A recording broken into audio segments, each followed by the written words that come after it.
요즘 텔레비전은 대부분 큼직큼직하잖아요. 예전에 비하면 가격도 그리 비싸지 않고 마음만 먹으면 언제든 하나 장만해 놓을 수도 있는데, 저희 친정아빠는 그렇게나 TV를 좋아하셨는데도 평생 작은 화면만 보셔야 했습니다. 8년 동안 병치레를 하시며 병원 생활이 꽤나 길었거든요. 그래서 제가 가면 엄청 좋아하셨죠. 저를 옆에 앉혀두고 예전에 있었던 이야기를 두런두런 해주시는데, 어릴 적 제주도에 갔던 이야기를 자주 해주셨습니다. 아빠 외갓집이 제주도였다고 해요. 그렇게나 절경이 많다고 눈을 감고 한마디 한마디 해주시는데, 저도 옆에서 눈을 감고 차근차근 들으면 마치 아빠랑 여행을 가는 것 같은 기분이 들었어요. 그렇게 3년을 매일매일 아버지와 함께 여행을 떠났습니다. 이야기 끝에는 항상 저에게 그러셨죠. 힘들 테니 그만 와도 된다고 저보고 건강 챙기라며 걱정해 주셨는데, 저는 끄떡 없었습니다. 누구보다 강하게 지내고 있었거든요. 저는 매일 아침 5시 30분이면 저절로 눈이 떠집니다. 지난 몇 년 동안 생활 패턴이 똑같았어요. 눈 뜨자마자 준비해서 밖에 나오면 6시, 빠른 걸음으로 온 동네를 누비며 운동하고 들어오면 7시, 그리고 아침 준비해서 아들둘 남편까지 출근시키면 저도 9시에 맞춰서 아르바이트하는 카페에 도착합니다. 그렇게 오전에는 카페, 오후에는 곱창집에서 일을 마친 후 집에 돌아가 저녁 식사 준비해놓자마자 밖에 나와서 친정아빠 계신 병원으로 갔고요. 그 긴 시간 동안 저는 감기 한번 걸린 적 없이 살았네요. 제가 아버지 장례식 마치고 친정집에 돌아와 한 가지 결심한 일이 있었습니다. 그동안 부모님과 함께 어디 여행을 가본 적이 없더라고요. 결혼 전에는 일한다고 바빠서 못 가고, 결혼 후에는 더 말할 것도 없었고요. 그때 남편에게도 진작부터 이야기했었습니다. 친정엄마와 함께 여행을 가고 싶다고, 여유롭게 일주일 정도 좋은 곳 다니며 예쁜 추억 쌓고 싶다고 말했는데, 역시 제 남편 아니랄까봐 듣자마자 시큰둥하니 걱정부터 하더라고요. 아니, 요즘에 누가 일주일씩 시간을 빼. 돈이야 그렇다 치고 일주일 놀러 갔다 오면 누가 내 자리를 남겨주기라도 한대? 간단하게 주말 정도 다녀오는 건 모를까. 꿈 같은 소리지. 그래서 제가 남편 손을 꼭 잡으며 그랬죠. 아무 걱정하지 말라고. 당신한테 함께 가자고 하지 않을 테니 나랑 엄마랑 단둘이 다녀올 거라고. 당신은 하던 일 하면 된다고 했습니다. 그러자 남편 표정이 환하게 풀리며 목소리 톤까지 달라지더군요. 그러면서 남편이 자기가 강원도에 좋은 여행지들을 많이 알고 있다면서 나중에 여행 갈 때 말만 하라고 계획까지 다 잡아준다 하더라고요. 그런 대화를 나눈 지가 벌써 3년 전이고, 다들 아시다시피 몇 달 전까지도 그랬잖아요. 몇 명 이상 모여 있지 말아라.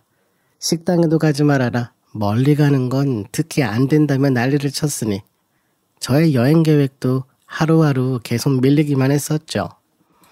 그래도 일은 더 열심히 했어요. 그러면서 여행 경비도 조금씩 모으고, 제 나이도 어느덧 40 중반이 넘었지만 그 어떤 젊은 직원들보다 더 열심히 성실하게 일했으니까요. 그래서 다른 직원들은 줄인다고 내보내도 저는 끝까지 남아있을 수 있었고, 덕분에 여행 날짜까지 잡을 수 있었습니다. 그렇게 작년 가을쯤 주변에서 여행 다녀왔다는 소리가 들리고 분위기도 예전 같지 않길래 그때부터 본격적으로 여행 계획을 짰습니다. 최대한 티 안 내고 짜려고 했습니다. 집안의 큰며느리가 일주일 넘게 집을 비운다고 하면 당연히 좋은 소리 못 들을 건 뻔했고, 친정아빠 병간호하면서 시댁에서 배려해 줄 거라는 기대감은 전혀 없었기에 초반엔 한마디도 하지 않고 준비했죠. 나중에 숙박업소 예약을 해야 하면서부터는 남편과 아들들에게 알려줘야 하긴 했습니다. 근데 다음날 귀신같이 시어머니께 전화가 오더군요. 걱정을 하고 받았는데 생각보다 어머님 목소리가 밝은 것 같았어요. 저보고 어디로 가냐고 하시면서 너무 부럽다, 잘한 결정이라고 하시는데 뭔가 기분이 찜찜하긴 했지만 남편이 강원도 쪽으로 추천을 해줬다고 말씀드렸어요. 바다도 있고 산도 있고 해안도로를 따라 남쪽으로 이곳저곳 구경하면 좋다고 들었다고 했더니 어머님 목소리가 한층 더 밝아지시는 겁니다. 듣기만 해도 속이 다 뻥 뚫리는 것 같다고 저보고 푹 쉬다가 오라고 하시더라고요. 그땐 속으로 다행이라는 생각밖에 없었습니다. 여행 출발 전에 제일 큰 난관이 해결되었으니까요.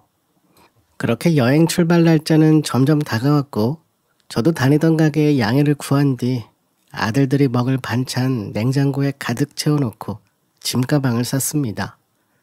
금요일에 출발하는 거였는데 남편이 도와준다고 하길래 그러라고 했고 기차역에서 저희 엄마 모시고 오겠다고 했던 터라 남편이 모시러 갈 동안 저는 집안 정리를 해놓고 있었죠. 한 30분 정도 지나서 남편에게 전화가 왔더라고요. 짐가방 들고 내려오라고 자기가 태워다 줄 테니 빨리 내려오라고 하는 겁니다.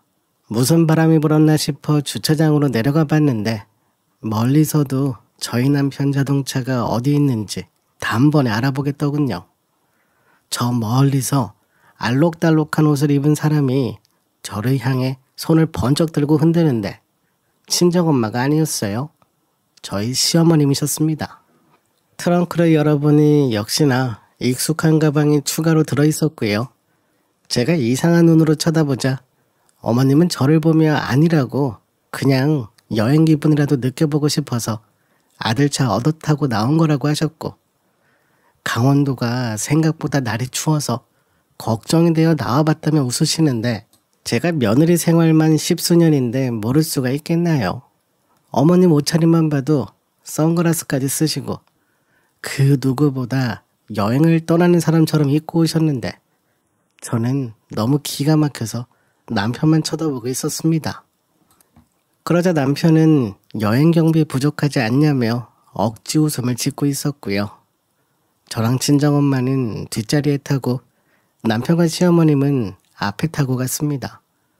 앞좌석에서 남편과 어머님 대화를 듣는데 강원도 박사가 따로 없더군요. 단풍이 예쁘게 들어있을 것 같다며 단풍보다 더 알록달록하게 입고 계신 어머님이 어디에서는 감자 옹심이가 맛이 좋고 꼭 먹어봐야 한다며 그 옹심이 이야기만 5번이 넘게 하시는데 정말 기가 막혔습니다. 그때 저는 친정엄마 손을 붙잡고 서로 눈이 마주쳤는데 속에서 웃음이 나오는 걸 정말 간신히 참았습니다. 남편과 시어머님이 저럴 거라는 걸 저는 이미 다 알고 있었거든요. 남편과 시어머님이 통화하는 내용을 이미 들어서 더 확실해지긴 했지만 저에게 자꾸 여행 계획을 물어보시길래 진작에 눈치채고 있긴 했어요. 저희 어머님은 본인 하고 싶은 대로 사는 분이거든요. 결혼 초반에 제가 친정에만 가려고 하면 갑자기 어디가 아프시고 명절 때도 친정에 내려가려고 일어나면 급체했다면 난리를 치셨었고 그동안 제가 겪은 일 하나하나 다 이야기하려면 끝이 없죠. 근데 제가 몇 년 동안 기다린 여행이잖아요. 어머님이 저러시는 거 하루 이틀 아니니 당연히 예상했고 갑작스럽게 나타나신 건 저에겐 변수도 아닌 여행의 일부였습니다. 출발 전에 하는 이벤트 같은 거죠. 시내에 들어서자마자 제가 남편에게 차를 세워달라고 했습니다. 여기까지만 태워주면 될 것 같다고 고맙다고 했어요. 옆에 계신 어머님께도 감사하다고 열흘 뒤에 뵙겠다고 했죠. 그리고는 친정엄마께 엄마 여권 잘 챙겼어요? 지금 꺼내봐요. 했더니 엄마는 가방에서 태극마크가 박힌 여권을 꺼내셨고요. 그걸 보자마자 남편과 시어머니는 어찌나 깜짝 놀라던지 감자 옹심이보다 더 동그랗게 눈을 뜨고 있는 겁니다. 친정엄마는 곧장 공항버스 정류장으로 가셨고요. 저는 트렁크에서 짐가방을 꺼내 이동하려고 하는데 갑자기 어머님이 제 팔을 붙잡으시는 겁니다. 그때 어머님이 저에게 아니 강원도에 가는데 여권이 왜 필요하냐고 물어보시길래 제가 아무렇지도 않게 대답했습니다. 강원도는 남편이 잘 알고 있는 것 같아서 나중에 남편하고 애들하고 다 함께 가는 것이 좋을 것 같아 중간에 바꾸게 되었다고 했어요. 이번에는 하와이에 가는 거라 그동안 준비할 게 많았다고 했습니다. 남편은 계속 혼잣말처럼 중얼거렸어요. 진짜 하와이로 가는 거냐고. 진짜로 갈 줄은 몰랐다며 멍하니 저만 보고 있더군요. 제가 남편에게 하와이 좋아 보인다고 몇 번 말하긴 했거든요. 그때마다 남편은 강원도가 더 좋다고 했지만 뭐 서로가 가고 싶은 걸 이야기한 거니 이번에도 남편과 시어머님은 강원도로 가시면 되고 저랑 엄마는 비행기 타러 가면 되는 상황이었고요. 자동차 문을 닫으며 그랬어요. 하와이는 따뜻할 테니 걱정하지 않으셔도 된다고 바래다 주셔서 감사하다고 하고 문을 닫았습니다. 그렇게 엄마와 함께 버스를 타고 김포공항으로 갔습니다. 하와이가 더 좋긴 할 텐데 저와 엄마는 약속해뒀던 게 있어서 아버지가 자주 말씀하셨던 제주도부터 다녀오기로 했습니다. 그동안 남편에게도 제주도 이야기 참 자주 했었는데 예전에 친정아빠 병가로 매일 다녔을 때 잠들기 전에 항상 제주도에 대해 말했었거든요. 근데 강원도를 추천해 줄 줄은. 그래서 굳이 제주도에 간다는 말은 해줄 필요가 없었습니다. 정말 꿈 같은 일주일이었습니다. 도착하자마자 엄마와 함께 서귀포에 있는 범섬부터 가봤거든요. 아빠가 수도 없이 말씀하셨던 곳이라 너무 기대되었는데 보자마자 어찌나 펑펑 울었는지 후련할 정도로 원 없이 울었던 것 같아요. 그리고는 엄마랑 손잡고 제주도에 있는 올레길을 걸었습니다. 걷다가 배고프면 근처 식당 가서 밥 먹고 이쁜 곳이 나오면 한동안 서서 경치를 감상했고요. 엄마도 처음에는 익숙하지 않으신 것 같아 보였지만 며칠 지나자 표정도 밝아지시고 너무 좋아하시더라고요. 그러다 한 번은 엄마가 잠깐 쉬자고 하시더니 기분이 좋으셨는지 노래를 흥얼거리시다가 그렇게 한 소절을 불러주시는데 노을이 품어주는 바다를 보면서 제가 그때 느낀 점이 참 많았네요. 왜 그동안 힘들게만 살았나 싶더라고요. 왜 참아야 했는지, 눈치는 왜 봐야 했으며 우리 엄마랑 여행 한번 오는 것도 비밀로 해가며 와야 하는 제 상황이 참 다르게 와닿았습니다. 그렇게 여행은 잘 마치고 왔습니다. 엄마도 너무 좋았다고 오시면서도 여행 중에 찍은 사진만 보시고 계시더라고요. 친정집으로 가서 저도 거기서 하루 묵고 저는 다시 올라왔고요. 집에 도착하니 역시나 시어머님이 거실에 앉아 계신 겁니다. 잘 다녀왔다고 인사드리고 짐 풀러 방에 들어가는데 제 뒤에서 저녁 시간이네 이러시더라고요. 제가 들은 척도 하지 않고 방에서 정리하고 있으니 쫓아오셔서는 조금 있으면 퇴근해서 집에 올 텐데 좀 여유롭게 오지 그랬냐며 한숨을 쉬시는 겁니다. 그래서 제가 오는 길에 남편하고 통화했다고 저녁 먹고 들어온다고 했으니 걱정 마시라고 했죠. 근데도 자꾸 저녁 시간이라고 하시길래 저는 먹고 들어왔다고 저녁 생각 없다고 했습니다. 그러자 어머님이 대뜸 그럼 나는 이러시더라고요. 주방에 가봤더니 물기 하나 없이 아무것도 없었고 그래서 제가 어머님은 저녁 드시러 저희 집에 와 계셨냐고 그럼 직접 차려 드시라고 했더니 저에게 소리를 지르시더군요. 저는 대꾸도 하지 않았고 어머님은 남편에게 전화하시는 듯 했는데 남편이 서둘러 들어와서 제 얼굴에 힐끔 보더니 어머님을 모시고 나갔습니다. 그리고는 한참 뒤 남편이 들어오면서 저보고 왜 그런 말을 했냐며 엄마가 그동안 속이 많이 상하셨다면서 시어머니 이야기만 한참 하길래 제가 그랬어요. 여행 잘 다녀왔다고 궁금할진 모르겠지만 나는 잘 다녀왔다고 했습니다. 그리고 앞으로 시어머니에 관한 일은 당신 선에서 해결 보라고 배가 고프시면 당신이 밥을 차리든 나가 사드리든 알아서 하고 내 앞에서 더 이상 시댁 이야기는 하지 않았으면 좋겠다고 했습니다. 남편이 저보고 여행에서 무슨 일이 있었냐고, 왜 갑자기 예민하냐고 묻자 고작 일주일 만에 다 잊어버렸냐고, 엄마랑 여행 가려 할 때 당신 자동차 트렁크에 시어머니 짐가방은 왜 들어있었는지 거기에 대해 먼저 사과하는 게 순서 아니겠냐고 했어요.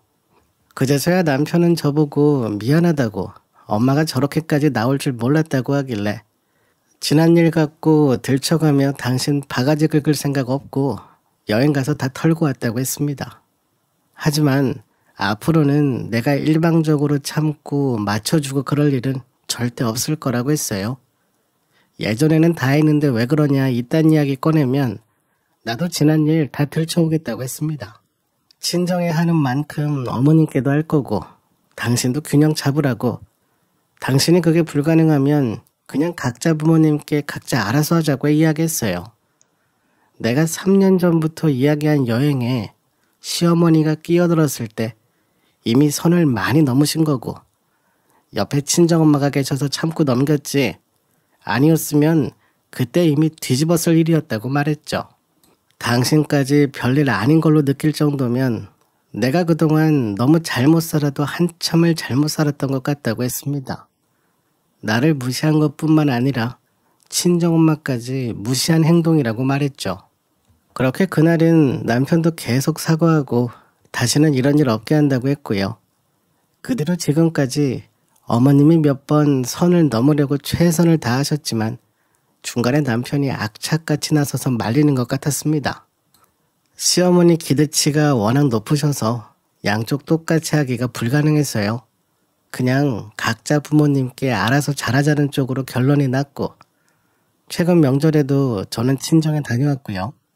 저희 애들도 외할머니 보고 싶다고 해서 시댁에는 남편 혼자 갔습니다. 이번에 여행을 한번 다녀오고 나니까 이래서 다들 돈을 벌고 열심히 산다고 느꼈습니다. 그래서 앞으로는 불필요한 일은 하지 않으려고요. 그동안 얼마나 시답지 않은 일에 얽매여 살아왔는지 알았거든요. 이제 그만하려고요. 남편이 싫다고 하면 남편하고도 그만하면 되는 거죠. 이런 제 생각을 남편이 알아채렸는지 모르겠지만 여행 다녀온 지 이제 4개월이 넘게 지났는데 아직까진 저에게 시답지 않은 일을 요구하거나 부탁하진 않습니다. 열심히 일해서 다음번엔 하와이에 엄마랑 함께 다녀오려고요. 남편이 말한 강원도는 가더라도 더 늙어서 저도 손주가 볼 나이가 되면 그때 갈 것 같습니다. 제 이야기 들어주셔서 감사합니다.